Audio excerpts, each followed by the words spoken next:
Basketball's been around for decades, and basketball training's been around for decades. And over the last 30, 40 years, we've seen a lot of different training equipment become a thing. And the question that comes up with a lot of this gear is it a gimmick? But there's no older piece of training equipment than the cone. So the question is this basketball's oldest gimmick? I'm gonna break down for you why some people say they are a gimmick, and a bunch of different ways that you can use them, a lot of them that you probably never even thought of, and then from there, you can decide for yourself if they're a gimmick or not. Leave me a comment, let me know if you think they are a gimmick. So the reason a lot of people look at cones as a gimmick is because a cone doesn't move, right? If I'm gonna do a fake in a game, a real defender is probably gonna at least move a little bit.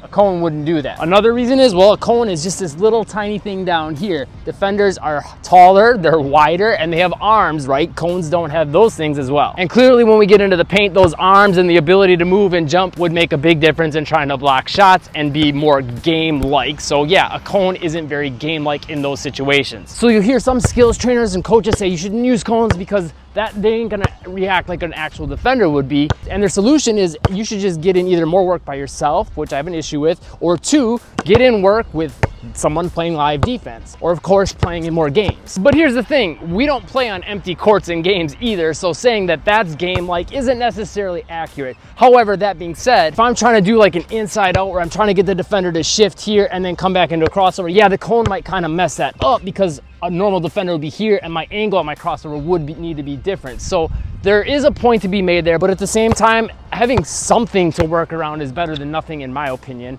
And then the second issue is, well, yeah, maybe it would be better if you get in more pickup games. I am a huge advocate of playing pickup, getting live defense in your training, whatever you can do to get some actual defense. But let me ask you this, do you have someone that you're able to get to work out with you all the time? The answer is probably no. If you really want to improve your skills, you gotta be getting repetitions in, and you can't just always work around your training schedule around when you can happen to get someone to work out with you. So it's just kind of funny to me that the reasoning for a lot of these coaches and trainers say, oh, you shouldn't use cones, but at the same time, they'll have you rep out thousands of, a move over and over and over again. Or they'll have you rep out layups or shots or whatever with no defense on you and say that's game-like. It doesn't really add up. So here's some of the different ways you can use cones and the ways I think they can benefit your game. For starters, setting one cone up could represent a defender, but using two could do a better job of representing where their feet would be. And from this, you can work on different moves depending on their foot positioning. So if they have a more parallel stance, you can use the feet that way to represent that. If they have more of a lead foot, you can represent that. Just to get you comfortable working on these different angles that you need to take for your attack moves. And you can also do this with the cones more in the paint for layups and things like that. And if you're good in one-on-ones or individual skills training, but not 5-on-5, having multiple cones up to react to and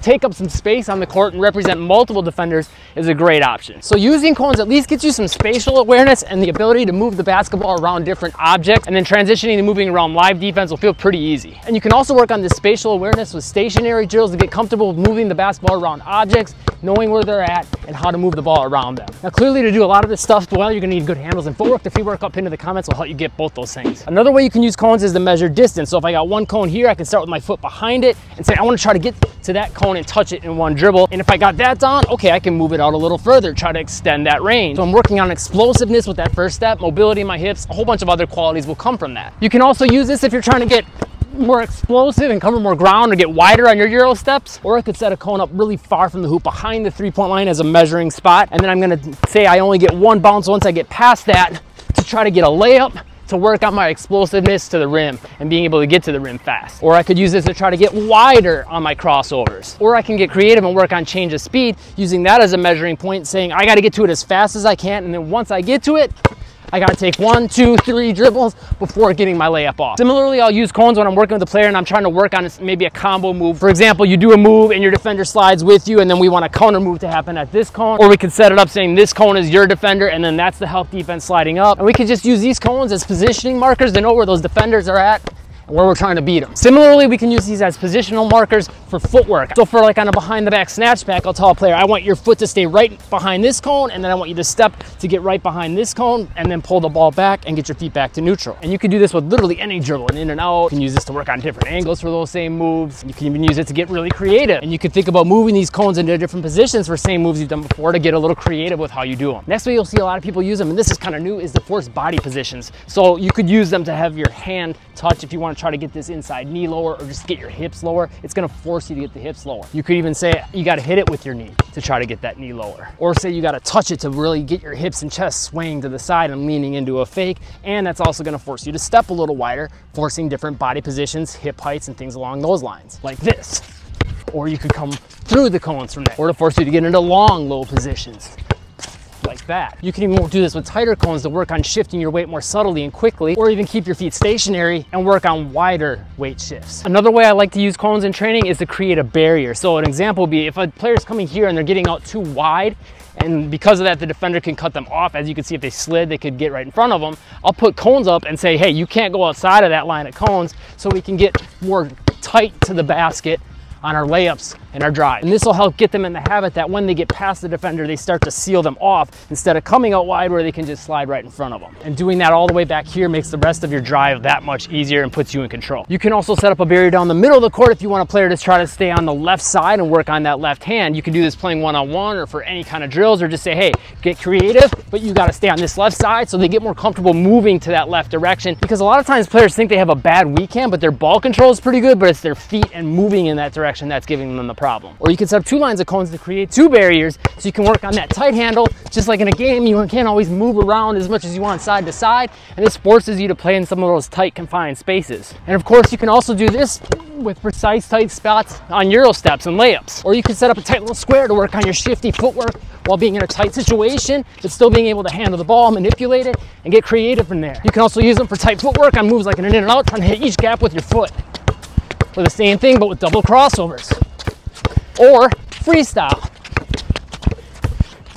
Or you can work on tight game situations in your tight handle, but trying to get the ball between tight cones like this. Or getting the ball and your body between like this. Or low ball pickups.